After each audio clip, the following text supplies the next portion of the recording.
Hello, welcome back to my channel. Thank you for watching my first video. This is my second, and I hope to get better, even if my technology doesn't. Today, I'm going to be reading from TolkienGateway.net.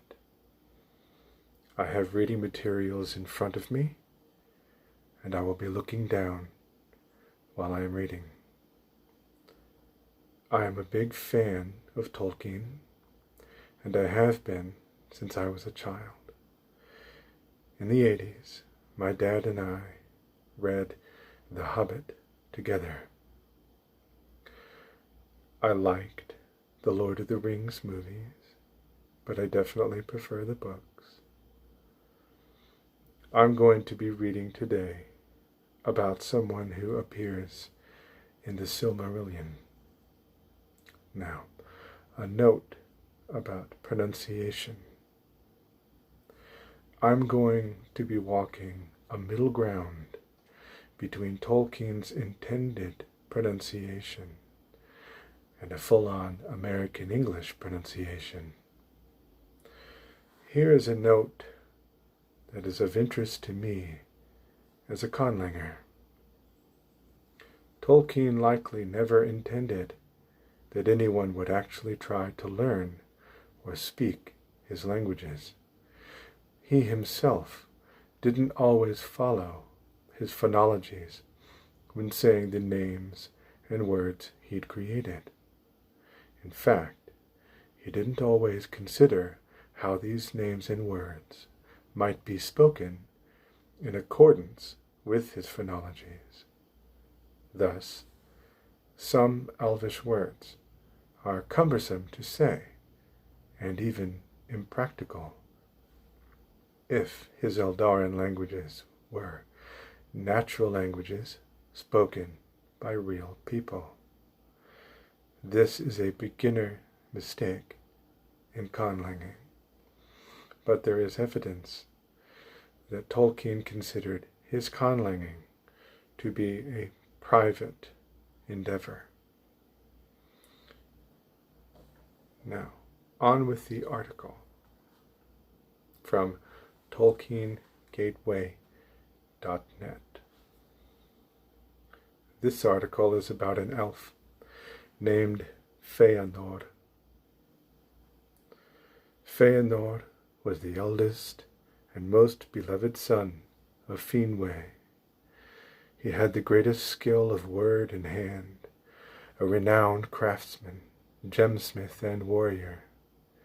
His most famous deed was the creation of the Silmarils, but he also created the Balantiri, and may also have wrought the Fëanorian lamps. In addition, he invented the widely used Tengwar script. His passionate hatred of Morgoth and terrible oath led directly to the first triumphs and tragedies of the First Age. Born in YT 1169, Guru Finwë Fëanor, as was his original name in Quenya, was the eldest son of Finwë, the king of the Noldor, and his first wife, Miriel Serinde. He drew so much of Miriel's life energy when he was born that she grew weary of living and departed to Lorien, where she voluntarily left her corporeal form and died.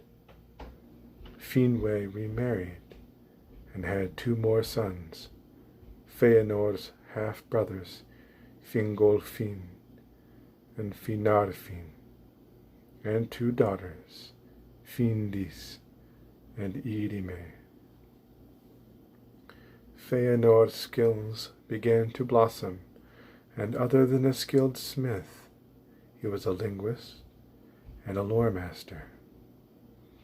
In 1250, he devised the lettering system of Tengwar, improving the work of Rúmil.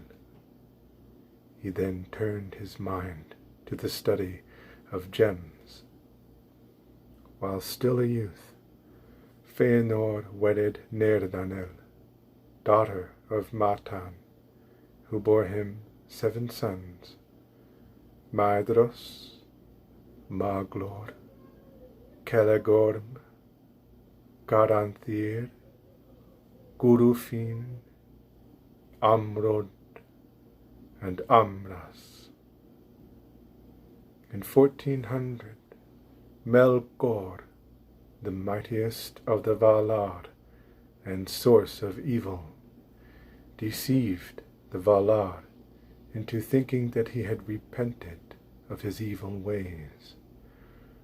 Pardoned and residing in Valinor, he undertook to corrupt the Noldor and succeeded in making them instruments of his malice, particularly Fëanor.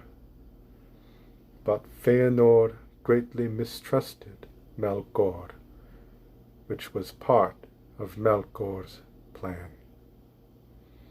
In 1459, Fëanor began, and by 1450 he had succeeded in the greatest of his achievements, capturing the light of the 2 trees to make the 3 Silmarils, also called the Great Jewels. He prized the Silmarils above all else, and grew increasingly suspicious that the Valar and other Eldar coveted them. He either vainly displayed the jewels, or jealously guarded them from all except his immediate family. Melkor greatly desired the Silmarils, and his hatred for Fëanor grew. But the Valar still did not know of Melkor's true intentions. Melkor played upon Fëanor's temperament and pride to convince him that his own half-brother, Fingolfin, was not only planning to usurp his place as heir to Finwë, but also seize the jewels for himself. The Noldor then began forging weapons, which at that point no other Eldar possessed in Valinor. Fëanor's hostility grew to the point where, in 1490, he threatened Fingolfin's life. For this, the Valar exiled him to Formenos. He took a substantial treasure with him, including the Silmarils, which he stowed in a locked box. In a show of support for his eldest son, Finwë withdrew to Formenos as well. The Valar realized that Melkor was behind Fëanor's actions. They sent Dulkas to imprison him again, but he could not be found. Melkor was not seen for a long time, until 1492. He unexpectedly showed up at Formenos. Melkor tried again to manipulate Fëanor, but he went too far, and Fëanor realized that Melkor's true goal was to obtain the Silmarils. He shut the door in Melkor's face. In a rage, Melkor left, and when the Valar heard of the incident, they resumed the hunt. But it was apparent that Melkor had fled from Valinor. In 1495, the Valar sought to reconcile Fëanor and Fingolfin, and to mend the enmity between the Noldor and Valar, and invited them all to Valimar to make peace. Fingolfin offered a hand to his half-brother, recognizing Fëanor's place as the eldest, which he grudgingly accepted. Meanwhile, after first feigning to go north, Melkor had stolen away to Avathar in the south of Aman to seek the evil, spider-like creature Ungoliant.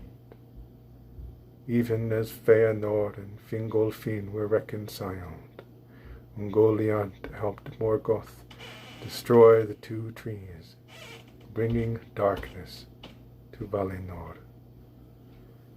Yavanna examined the two trees and found them lifeless.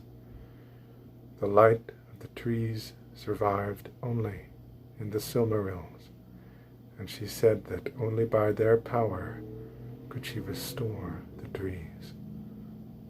Manwë then asked Fëanor to give them up for this purpose, but Fëanor emphatically declared that he would not give up his Silmarils of his own free will.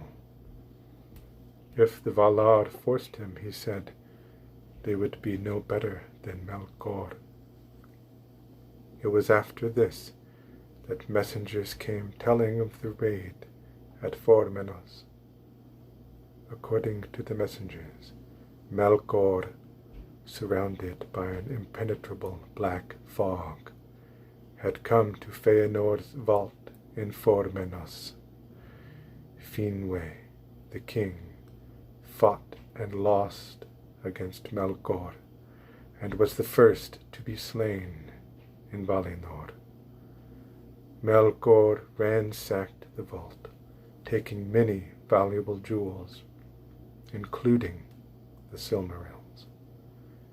He and Ungoliant escaped by crossing the Helgaraxe, or grinding ice, to the north of Beleriand in Middle-earth.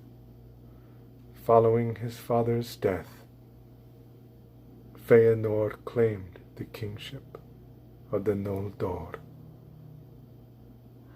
The Valar and Eldar now fully understood the extent of Melkor's treachery. Fëanor, upon learning of his father's murder and the theft of his prized Silmarils, named Melkor Morgoth, or Black Enemy, claiming kingship over the Noldor. Fëanor delivered an impassioned speech, which he unwittingly filled with Morgoth's taint.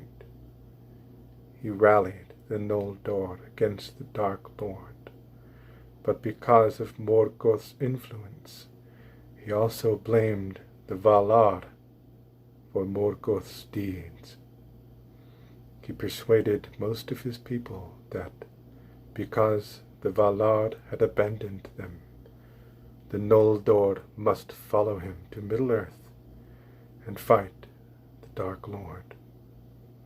Fëanor then swore the terrible Oath of Fëanor, which all 7 of his sons also proclaimed, vowing to fight anyone and everyone, whether elf, man, Maya, or Vala, who withheld the Silmarils, and invoking even Ilúvatar as a witness. This oath led to much conflict and later caused great tragedy among his 7 sons. I'm going to stop there for now. If you would like for me to continue reading this article next time, let me know. Thank you again for watching. See you later.